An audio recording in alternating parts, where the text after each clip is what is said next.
छत्रपती संभाजीनगरमध्ये कौटुंबिक छळ, मानसिक त्रास आणि पतीच्या कथित अनैतिक संबंधामुळे त्रस्त झालेल्या विवाहितेने गळफास घेऊन आत्महत्या केल्याची धक्कादायक घटना रांजणगाव शेपू येथे घडली आहे। या प्रकरणी पतीविरुद्ध आत्महत्येस प्रवृत्त केल्याचा आरोप करण्यात आला आहे। तसा गुन्हाही दाखल करण्याची प्रक्रिया सुरू आहे।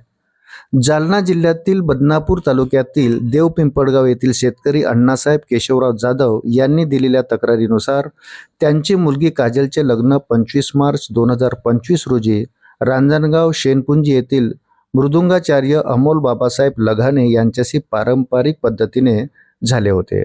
अमोल लगाने हा कीर्तनामध्ये मृदंग वाजवणारा मृदुंगाचार्य म्हणून ओळखला जात होता।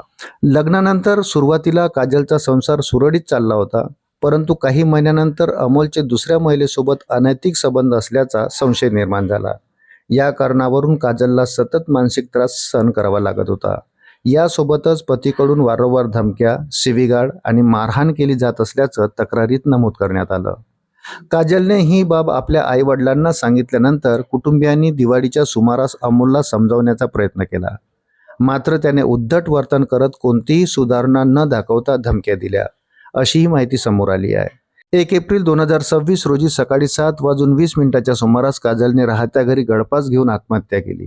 तिच्या सासऱ्यांनी ही माहिती कुटुंबियांना दिल्यानंतर तिला तात्काळ घाटी रुग्णालयात दाखल करण्यात आले, मात्र डॉक्टरांनी तिला मृत घोषित केले। या घटनेनंतर कुटुंबियांनी पतीच्या सततच्या छळामुळेच काजलने टोकाचा निर्णय घेतला असा आरोप करत अमोल लगाने याच्या विरुद्ध कारवाई करण्याची मागणी केली।